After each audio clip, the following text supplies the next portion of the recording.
So I really, I hope everybody will have Allison's number. If you're going to be a pro-life activist, it should be in your phone, okay? Because finding a card, having a card back at your house does you no good, okay? When you're out on the street and something is starting to go wrong, or on a campus and something is starting to go wrong.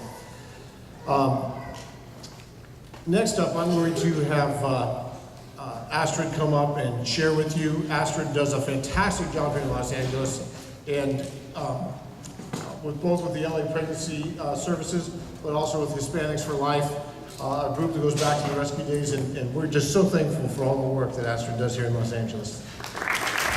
Thank you, Jeff. Christina's story really resounded with me because my life has come full circle. Because 20 years ago, I graduated from this very high school. So it's very, very surreal for me to be walking these halls, because back then in 1991, which I understand from Troy was like the heyday for abortion. You know, I was here, 17 years old. I didn't know, I knew abortion was wrong, but I didn't know the magnitude. I didn't know how many babies were aborted. You know, I didn't know what an aborted baby looked like. I knew it was wrong, I knew I was pro-life, but I didn't know what to do. But I thank God and my parents for sending me to this Catholic school, because I learned to love God and to hunger for God and to want to serve them, because that's what you need to be in this battle, and it's worth it. It definitely is an adventure that is worth it. Now, the way I got involved with pro-life was actually in my neighborhood here in Downey. My sister and I, we were like inseparable, like Siamese twins. We were at a coffee house on Firestone Boulevard, and we noticed some people in front of an abortion clinic were praying, and they had signs. And we thought that was interesting. We saw the sign said, you know, your baby is a gift from God. And we said, oh my goodness, is that an abortion clinic? We went across the street, we spoke with them. 5 minutes later, we're holding a sign. So we officially joined the pro-life movement. And it's been 12 years, almost 12 years since then. How many of you are here with a brother or sister? Awesome. That's really awesome. My sister and I did everything together. We were in pro-life together. We were known as, not Astrid and Diana Bennett, we were the Bennett sisters. And Father Pavone said, here come the troublemakers. And we loved it. We loved it. So he really mentored us. Father Pavone has been an incredible spiritual father, and we thank him for all that he's done. Yes! Please pray for him. He's an awesome leader. He continues to be an awesome leader for us. So if you're siblings, it's awesome to support each other and to be there for each other, because this is really hard work, but it is really, really worth it. So I definitely encourage you to continue. Today I want to share with you 2 important life-saving tools that I have found in 12 years to really be the things that change minds and save lives. So I want to encourage you to, as young people, and I would even say as minorities, whoever is a minority, sometimes we come here to challenge the status quo about what really is effective, what really works. And so I'm going to share with you 2 really powerful tools, but I want to also mention the 2 organizations that I represent today. The first is Hispanics for Life. Hispanics for Life is a group that started out of Operation Rescue. I think it was 20 years ago. There was Operation Rescue here in LA, and there were a group of Hispanic people that were part of Operation Rescue. And you know, as rescuers, they noticed that the abortion clinics were located primarily in minority neighborhoods.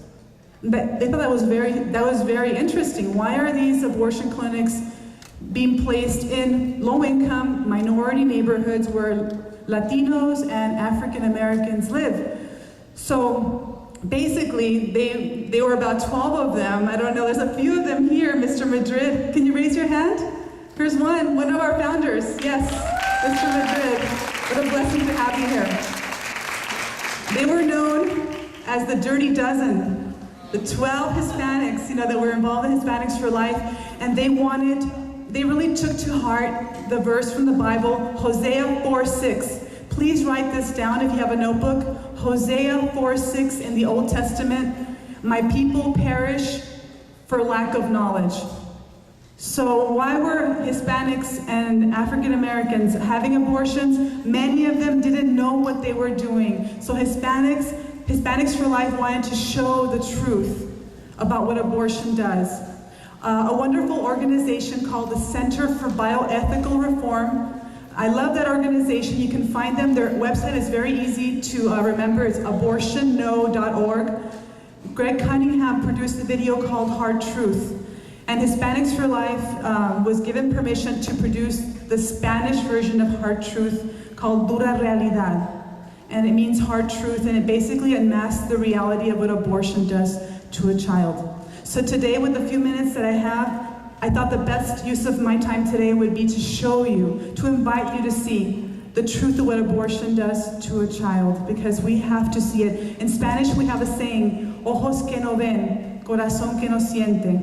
It means the eye that is not allowed to view, the heart will not feel. So I hope that you'll see it. It's a 4-minute video. It contains graphic images of what abortion does to a child. But we have to see it so that our heart can be moved. If somebody here has been affected by abortion, if you've had an abortion, there are healing ministries that are there to minister to you. So we're not here to condemn any person, but we are here to condemn abortion. So we hope these images will help to end the horror.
This is what the abortion industry does not want people to see. Because many women, when they see this, they will not go through with an abortion.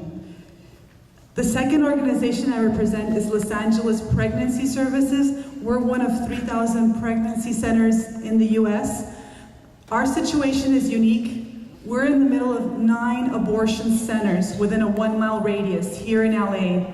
So it's one of these abortion ground zeros.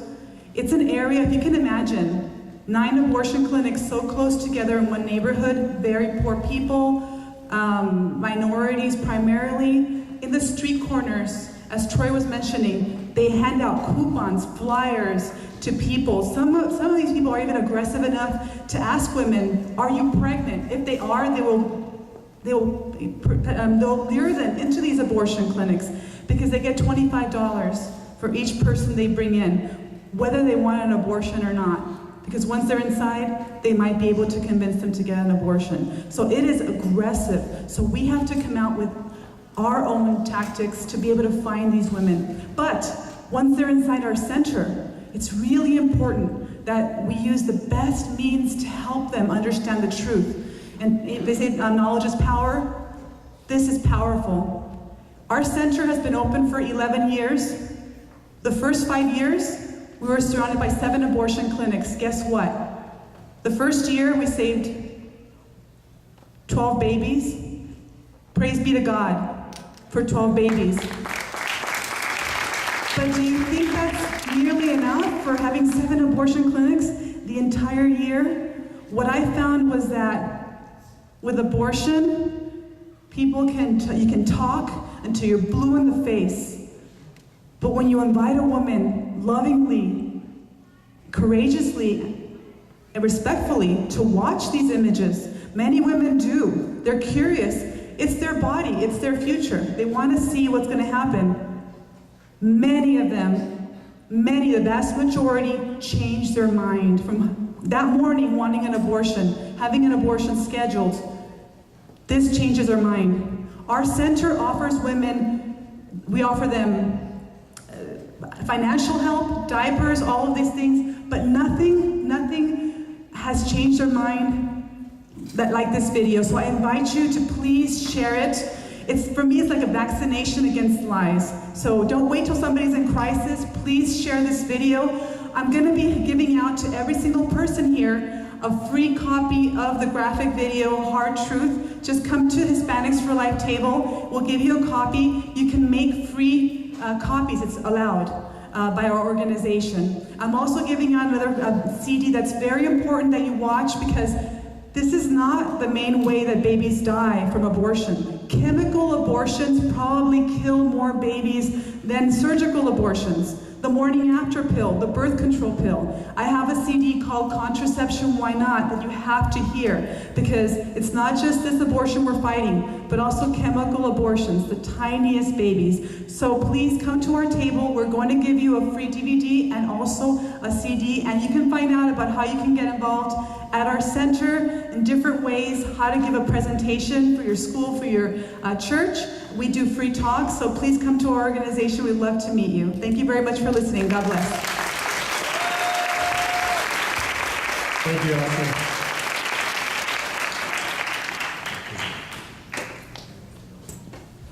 So our next panelist is Eric Scheidler, and I mentioned that I knew his father. Actually, I was in some trials with his dad, and I testified at his father's RICO trial, which eventually was won. But you know, have you ever seen the movie The Quiet Man? Okay? Remember the line? He says, "Oh, I knew your grandfather. He died in prison. And your father? He was a good man too." Well, it's kind of the situation here with Eric. Eric has been in a fight against Planned Parenthood. I know he showed you a nice little building, permit application, and it actually didn't even dawn on me when I saw it up there that this was the fight, that it was of historic proportions. He's taken on Planned Parenthood, the Goliath there. He's fought them enough that aren't they suing you now? It's a long story. But aren't they? I'm suing them, but they're suing me back. Well, of course, okay, that works. You know, it's like a family tradition, okay? You know, one Shiler after another. And he's been involved in this fight against Planned Parenthood.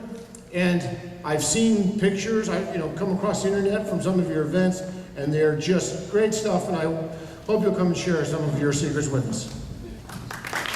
Thanks, Jeff. Well, Jeff, where'd he go? He's trying to hide. Thanks for outing me, by the way, for being 45. Yeah, this is a great conference, right? Thanks so much for Survivors, everybody for putting this on. What an amazing event. I want to say a special thank you to the kids who let me play volleyball with them last night in the dark. I've heard about night basketball. I never heard about night volleyball before, but that was really fantastic. I was kind of pretending to be a teenager, though. He sort of blew it for me here. Yeah, I kind of grew up in the pro-life movement. I can't remember the first time I saw graphic abortion pictures. For some of you, today may be that first time. I was a little kid the first time I saw. Back in those days, it was a slideshow with the actual light bulb behind the film that was projecting it onto the screen. And in my basement, my dad got involved fighting abortion in 1973, the very same year that the Supreme Court stripped unborn children of their legal right to life, their God-given right to life. And so I want to share with you today some of the expertise that my father and I, over the past 38 years and 30 years within the Pro-Life Action League, a group founded to put people like you and me and all of us to work fighting abortion, not waiting for the courts, waiting for the legislatures to finally recognize that abortion is wrong and end it. I want to share that experience with you. And I want to start with a video about what we call our Face the Truth tours, where we take graphic abortion signs out on the street. Now this video is intended as a recruitment tool, but that's not the way I want you all to watch it. Instead, I want you to see this video as an example of effective pro-life activism. We've been doing these tours for 11 years now, and we really have it down. We've become experts in how to do this kind of street activism. So I ask you to watch this brief video. It's about 2.5 minutes about our Face the Truth tours. And then I'm going to share with you some tips and keys that I've learned over the years for how to make effective pro-life activism really work. So let's watch the video. Can we have the lights come down, please? Thanks.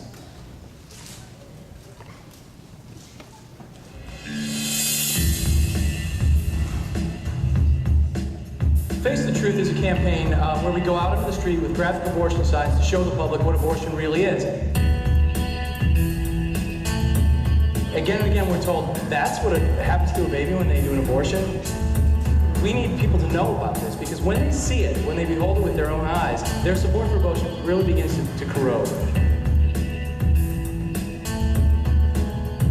My job is largely to arrange and place all our people and get everybody where they need to be. When we roll out of the trucks, we're ready to go.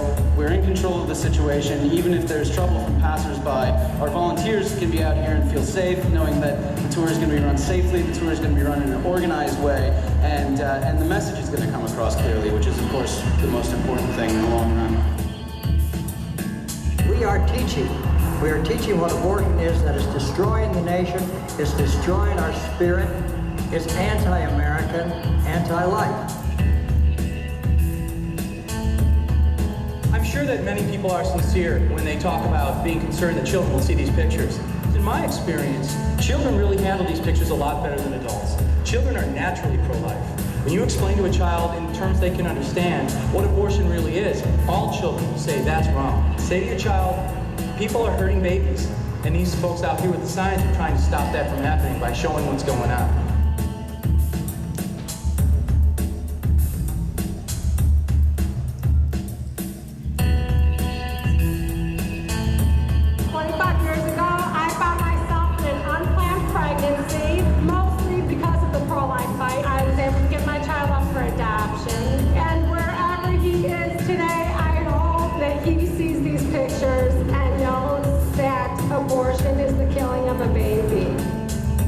They're killing 3,500 unborn babies every single day. Killing on the scale that we're seeing with abortion in America today just cannot be hidden away. It cannot be shoved under the rug. So I would just encourage anyone who's maybe thinking about coming out for one of these tours, give it a try. Come out just for one, just to try it. People aren't going to see these pictures if we don't take them out into the public square. And so that's what I feel we really have to do.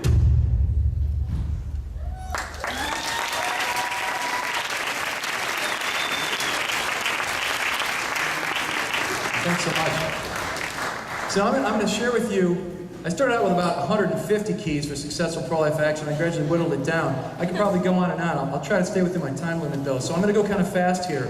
So bear with me, and if you have questions, follow-up questions on some of the things I raced through, then you can ask those during the Q&A session.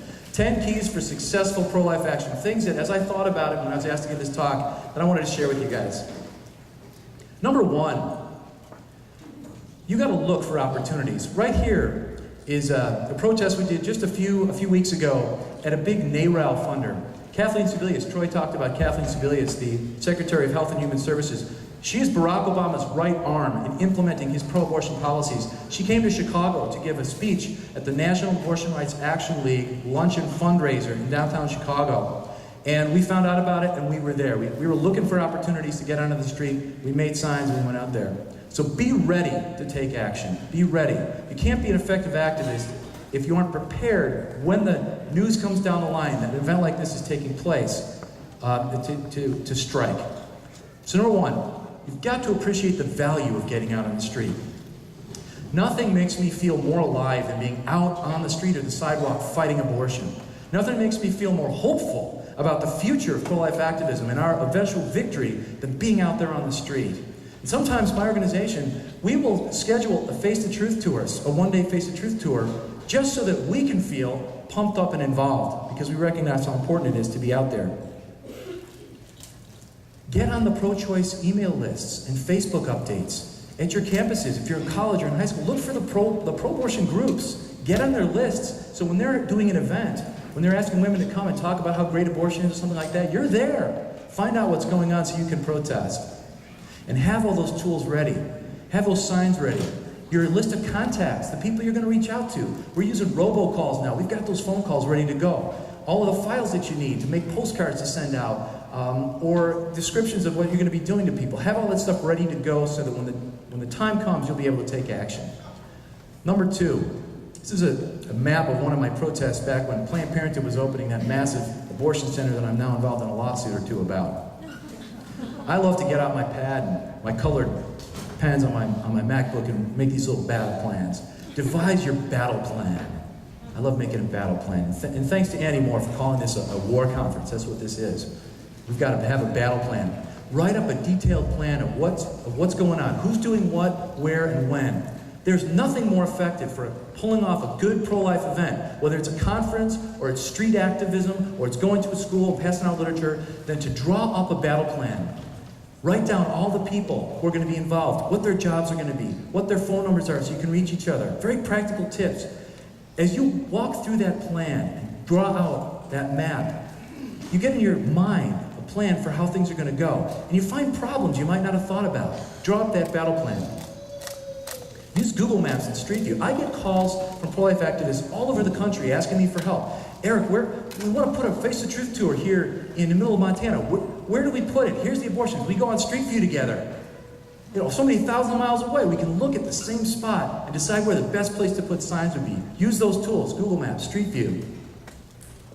And you got to go through that battle plan with your staff before the event. Even if it's just 5 or 6 of you passing out pro-life literature at your high school. Before you start, sit down, have that detailed plan, go through everything you're going to do, who's going to be where, who's going to do what, who's going to be the person who talks to the cops if they show up. Go through it all together. Number 3, this is a picture of my daughter Claire at a protest at the American Girl Place. If anybody wants to find out about that, you can ask during the Q&A or ask me later why we were protesting abortion at American Girl Place. But there she is with Girls for Life in her hands, and she's got a little American Girl doll that says Girls for Life also. My son's made those signs. Isn't that cute? That picture made it all the way to Germany. It was published in a German magazine about the American Puppenkrieg, the baby doll war.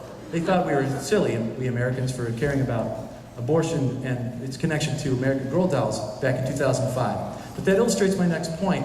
Keep signage simple. This is something I've learned over the years we have to do. Keep signage simple. My staff and I, when we have a protest, we start by asking what signs are we going to have, what are we going to say on those signs, and then we work to bring that message down to the fewest possible words. Girls for Life. That said it all, and it really made a big impact in the media. So use as few words as possible on signs. Use as few words as possible in literature. You know, one piece of literature that has 2,000 words on it that are really great words, it's going to have no impact because people just don't like to read a flyer that has that many words. Cut it down to a few basic bullet points. Use multiples of the same sign for greater effect. So we're going to be protesting a pro-abortion political action committee next week, and our signs say personal PAC, that's the group, personal PAC = abortion.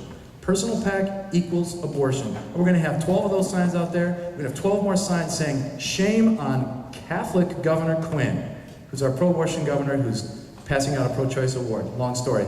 Simple signs, lots of them. Rather than 12 different signs, have 6 of one and 6 of another. Keep it simple. Remember that a picture is worth not 1,000 words. Many people think that a picture's worth 1,000 words. No, a picture is worth 10,000 words. That's the original Chinese expression. So keep those signs simple. Number 4, bring the right gear. That's a crate that's always in my truck. The truck I take my family to church in is also my activism truck. I got radios, I got a bullhorn, I've got a first aid kit, I got sunscreen, all kinds of stuff in there. Like Troy said, always, always, always, always bring your camera. Bring spare power, bring spare storage. If you have a video camera, bring that. How many times has someone called me and say, hey, there's an ambulance at Planned Parenthood. Great, take some pictures. Oh, I don't know how to take a picture on my camera. Uh-oh. Prepare for the weather. Bring rain gear, sunscreen. Bring your bullhorn, first aid kit, sign repair tools. We repaired a sign in the middle of a truth tour last year. It was exciting. Number 5, do a lot with a little. This is a protest at a campus in downstate Illinois, where I'm from. We only had about 10 people show up from the local pro-life community. But you know what? Look, it looks like a great protest. Those are all the signs we had. Those students who were coming out of that school only saw about 8 abortion signs, 8 or 10 abortion signs. Man, those signs had a huge impact. A dozen graphic signs have greater impact than many, many more picket signs could have. We used the graphics because we only had a few people. Position the signs creatively to increase your presence. We went right on campus. We visited this campus twice that day. First day we were out by the entrance. Later in the day we came back and went right on campus. Campus security didn't know what to do with us, so they let us stay. Number 6, cooperate with police. Very important. Know the law before you go out on the street. Know the law because the cops, when they find out you know the law, that's when they start to learn the law too, like your right to be out there. Your priority, though, should be fighting abortion, not fighting police. And there are times to get arrested, but there are also times to say, okay, we're going to move our protest down the block, we're going to move our sign over 5 inches just to please the cops, because you know what? The cops need to save face. Be respectful of police and give them the chance to save face. I always play stupid with the cops, and I could talk for hours about dealing with the police. Be respectful, but give them the chance to save face, because, you know, they kind of have a chip on their shoulder sometimes. Number 7. Take care of your volunteers. Here we are giving donuts and coffee to our volunteers. We do our truth tours at the crack of dawn, and we give them coffee and donuts to make them feel welcome.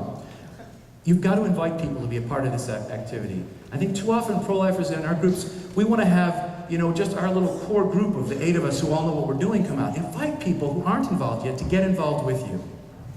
Give your volunteers water. Give them snacks to show that you care. If it's hot, you have to give them water. They might faint. Include your volunteers in your closing prayer and always thank them for coming. And then you know what? They'll thank you for giving them the opportunity. Number 8. This is what I'm very passionate about. Reach out to the opposition. Here's a guy. The cops were hassling this guy in this picture. Let me show you his face. They were hassling him, and this wonderful woman, Kathy Meaning, a sidewalk counselor who saved hundreds and hundreds of babies, she defended him to the cops. He has a right to be here too. He gave her a hug. And this guy's a pro-abortion activist, giving a hug to a pro-lifer. Isn't that something? Maybe that's going to put a thought in his mind about how abortion isn't as good as he thinks. Appreciate the opposition's commitment. You know what? I have more in common with somebody who cares enough to go out on the street with a pro-abortion sign than the fence sitter, the person who doesn't care. Look for common ground you can build on. I've had great conversations with pro-aborts because we shared common interest in a TV show or a band. And really listen. I'm very passionate about this. Listen to what the other person is saying. Always ready to jump in with our pro-life information. Give the opposition a chance to talk. Shut up for a while and listen to them. Amazing how that will give them the sense that you care and that you're ready to share with them in dialogue. Number 9, expect the unexpected. Here I am showing up at a protest in Cedar Rapids only to find the FBI there. Oh boy. But we had a battle plan, so it was okay. They had blocked off a whole street we were planning to use, but we had a battle plan, we could change it, it worked out just fine. Look for ways to leverage the unexpected. I could go on about that, but I'm running out of time. And again, have a pro-life lawyer on speed dial. I don't expect to have to call my lawyer, but I'm ready to if that's what happens. And number 10, and finally, have fun with it. This is a picture that I took right after protesting President Barack Obama at the campus of Notre Dame. That's Air Force One. The biggest pro-abortion proponent in the entire world is on that plane. But I have to tell you, it was exciting to see Air Force One take off. We stopped and took pictures because the motorcade blocked us from getting out of town. We could not leave South Bend because of the motorcade. So we stopped and went right by the airport there and took that picture. Yes, abortion is as serious as it gets, but activism is fun. Right, Jeff? Right, Brian? Activism is fun. Nothing makes you feel more pumped than getting out on the street. Don't be afraid to make it fun in creative ways. We have radios at all the protests we do. We have fun radio names. My name is Sheepdog. I'm the sheepdog on the radio because my job is to corral everybody. John, my buddy John, is a gray duck because he's from Minnesota. Have you ever heard of the game Duck, Duck, Goose? Okay, guess what they call it in Minnesota? Duck, duck, gray duck. Isn't that despicable? Duck, duck, gray duck. He's from Minnesota. We call him Gray Duck on the radio. So we have fun with it. Because putting faith into action ought to give us joy. It ought to make us smile. So go out, be active, and enjoy it, because God wants you to be happy with that. Pro-Life Action, because action speaks louder than words. Check us out on Facebook, prolifeaction.org. Thank you so much. God bless you.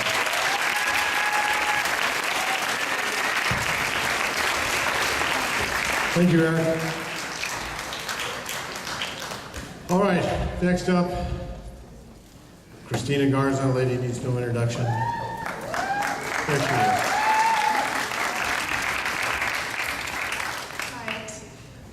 So Eric gave us some really good tips. I'm going to go ahead and give you a couple more tips. This is your toolbox. Make sure you use what you're getting here, because when you leave here, you will be equipped to host your own pro-life events, and we're going to be the ones that are going to be your volunteers, right? Right? Yeah. So am I good? Am I kind of good? All right. So one of the first things, I'm just going to get started. One of the first things you want to do when you're organizing an event is gather a group. I mentioned this earlier. Oh, so after the conference, what do? We'll go ahead and use this. You want to find a network. Oh, I'm missing some stuff. Okay. You want to gather some people together, even if it's just 2 people or 3 people. People that have a common mission, a common goal, who are as passionate as you are. You want a team of close leaders, strong people, people you can rely on if you get sick and you can't go to the event. Or if they, let's say that you get caught up, you're talking to a police officer, you need someone else that knows how everything is gonna go so that they can coordinate the volunteers, or they can handle whatever situation may arise while you're engaged in another conversation or situation at the same time. You want to have a common vision, and you want your team to be committed to the same cause that you are. So let's say you're putting on a sidewalk counseling event. You want to have a close group of sidewalk counselors, and they have to be strong, and they have to be committed to putting on a good event. So what makes a good event? Eric gave you some really good tools. These are really, wow, that's kind of out of order. I apologize for that. But make sure your events are creative. There are creative ways to have an event and creative ways to promote. We talked about social networking a lot, but one of the best ways to get people to come to your event is a personal invitation. Walk up to everybody you know and say, hey, I'm having a sidewalk counseling event on Saturday. I'm gonna have an activism event. We're performing, or we're gonna have a die-in on Saturday morning. You wanna come? Here's my phone number. Will you call me? Send them a personal Facebook message. Send them a personal email. Instead of just doing a blast, you can say, hey, Brianna, I'd really like you to come to my event, and go down your list that way. Use visuals, good visuals. Eric talked about the importance of using graphic signs, using the space that you have. Make sure your visuals are effective. Make sure that if you're on a sidewalk, people that are driving by can see what you have in your hand, that they can read your text. And make sure your event is surrounded in prayer. We know that we are on a battlefield. So you need to make sure that you are praying when you plan your event, you're praying about the event that you're going to plan, and you pray at the event, before, when you start and when you end. So part of planning ahead means that you go down your checklist. This is what you want on your event checklist. You want to confirm the accuracy of your location, all your facts, all your details. Eric mentioned Google Maps, helps you a lot. Make sure you know where you're going to park. Make sure you know how many people to expect. If you are going to expect 20 volunteers, make sure you know you have numbers of whoever's coordinating those volunteers. Maybe you have numbers of each volunteer. Make sure you have all of your batteries are charged for your cameras. Make sure you have backup batteries. If you're bringing a bullhorn, make sure that your batteries are where your bullhorn is, because you don't want to lose them in the middle of the event. If you're bringing chalk, make sure you have enough. Make sure it's where your bullhorn is too, so that you're not trying to look for your 2 different activism things in different places. Make sure you have a dolly. If you have a lot of bins to bring, you want to be able to move them quickly. So bring a dolly with you so that you can stack your bins and make 1 trip instead of 5. Keep your goals and your audience in mind when you're planning an event. Know that when you're sidewalk counseling, your audience is different than when you're on the median of a street. When you have a Show the Truth display, you're going to have graphic images. Everybody can be holding a graphic image. When you're sidewalk counseling, you want a couple people that are going to be able to talk to women and not be burdened with holding a big sign. Know who you're going to be talking to, and have a goal for the event. Are you going to have an hour and a half where you're on the street, blast them, go, you're going to get as much lit out as possible? Or are you going to have an event that can maybe last a couple hours where you're talking, you take your time? Plan for media arrive. Maybe contact media beforehand if you know people. This is kind of hard, but if you know people that are in that are reporters, even if you just drop a press release to Christian Newswire, make sure that you try to do that legwork beforehand, because it can help you later and it can make your event that much more successful. If you expect police to arrive, always do. Make sure you have someone's number on hand, and make sure that someone else has your lawyer's number, so that if you happen to get carted off, someone else can call the lawyer for you and tell everybody where you are. So these are some sources to look. We mentioned NARAL earlier. Now, go to LifeSite News, find out what events are happening in your area. Check the newspaper. Join email lists. Check political events. Next year, even this coming year, even now, there are a lot of political events happening. You can be there. Pro-life events. Survivors goes to the Walk for Life in San Francisco every year, but that's not it. We take a weekend and we take a group with us and we plan activism at Pier 39 in conjunction with going to the Walk for Life West Coast. So make sure that you're looking at your opportunities, at the possibilities around an event. If you're going to a pro-life event already, see if you can tack on activism. Look for pro-choice events. Just a couple weeks ago, we received an email about a Planned Parenthood fundraiser in Oxnard. And we received the email the day before. So the next day we got up and we went to Oxnard. We were out there, we were sidewalk chalking, we had signs, we were on the bullhorn, and someone came out afterwards and they said, "What are you doing out here? Why are you here?" I was eating my dinner and all I heard was and it was really interrupting my dinner. And in the back, Mary goes, "Yeah!" Because what you want to do is interrupt their events. If you go to a pro-choice event to interrupt your event, be persistent. If it looks like they don't care and they're trying to ignore you and they're shrugging you off, know that you are making a difference. Because that's exactly what you want to do. During a pro-choice dinner, when they're the food that they're eating was paid for by money that's going to abortions, you want to interrupt their dinner. You want to talk. You want to be that little voice in their ear that's just bugging them the whole night. So be persistent. Know that you're being effective. Here's some good event ideas that we know are successful. Go to campuses. We want to know our audience, right? College and high school students are those who are having abortions and targeted for abortions later, right? They're the ones that are being marketed. So go to those campuses, engage the students in conversation. This is the Survivors Campus Life team. We go to campuses and we stand on the public sidewalk, and then we also go right onto the campuses. Hold a die-in. We're going to be having a die-in tomorrow. A memorial die-in is one way to visually display the atrocity of abortion. We have young people lie on the ground and we outline their bodies in chalk. And then we drape red fabric over them to symbolize the bloodshed of abortion. If we have, like during camp, we have anywhere from 50 to 80 people, but if we have 50 people on the ground, each person symbolizes over 1 million children that have been killed by abortion. And when you say that on a bullhorn, you say, look at the young people on the ground. Each young person, it represents more than 1 million children who have been slaughtered. People really respond to that because they can make the connection right there visually.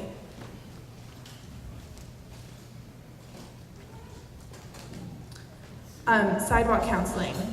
If you hold a sidewalk counseling event, be prepared. Bring one, if it's snowing, make sure you're dressed for snow. But bring your literature, bring backup literature, bring a fetal model, and make sure you have 2 people or more. If it's an event, make sure you have people that are separated from the sidewalk counselors and there's a prayer group. You don't want to overwhelm women by everybody crowding around the car at the same time. Get creative. During Mother's Day, we organize an event where we bring roses to the moms and we hand them roses. And I've done this before too, where just on any given day, go get a bouquet of roses and hand each mom a rose and just say, "Can I give this to you?" I have never seen a mom not stop when she's offered a rose. So it's a great way to open conversation. Just say, "Hey, I have a gift for you." And possibly you could help her turn around from the abortion clinic. Home pickets. This is a picket at an abortionist's house. I think this is Celeste's house. This is during camp. It sounds crazy going to someone's house to picket their house, right? But these people are killing babies, and they're proud of it. I'll never forget Troy Newman when we were at camp and we were at a home picket. He said, "I love it. I love the energy. We're just making everybody so uncomfortable. You have to agitate. This is like the civil rights movement. You have to make everybody uncomfortable. You have to challenge them." Yeah, if people see you with an abortionist sign outside their window pointing at their neighbor, they're going to be a little uncomfortable. Call attention to the fact that they are doing dirty work. They want to live in silence. They don't want people to know what they do. They don't want to say, "Hey, I kill babies for a living." But if you draw attention to that fact, then they're called out on the floor and they have to recognize it too. Have a vigil. The abortion clinic doesn't have to be open for you to pray for the abortions to end. Have a candlelit vigil. That's very powerful. If you can get a bunch of people, go for an hour on a Saturday night and pray for all of the abortions to end at a clinic. Sidewalk chalk is so effective as well. Whenever you sidewalk counsel, you should have sidewalk chalk with you. Write pro-life messages on the sidewalk, on your campuses, on any sidewalk. If you're doing an activism event and you have a bunch of people, some people can be holding signs and some people can be writing messages. You never know who will see that message later. Keep your messages short and don't crowd them together so that people can read them as they walk. Life is special. Life is precious. Baby's heartbeat begins at 21 days. You are beautiful. This is during our Christmas caroling event. Oh, fundraising. That's a really important thing. You may say, "I don't have enough money to buy chalk." Hold a baby bottle fundraiser. Go to your church or your youth group or your school pro-life club and hold a baby bottle campaign. Ask people to fill up baby bottles with money so that you can pay for these events. Christmas caroling. See Survivors about Christmas caroling. If you're not on our email list, get on our email list so you can join us in LA this December. We make baby baskets and go into the clinics to sing Christmas carols. Really, what are they going to say? I'm sorry, you have to leave. I can't believe you're handing our clients presents and singing about Jesus, and you're all smiley and nice. It's kind of difficult. But we say babies this way because moms can't deny the fact that they're pregnant with an actual baby when they receive a basket full of baby items. So more creative events, using all of your tools. I just want to encourage you, I'm going to wrap it up right now, but you may not have as many resources as all of the groups up here, but use what you've got. You can take a small amount of resources and create a huge event.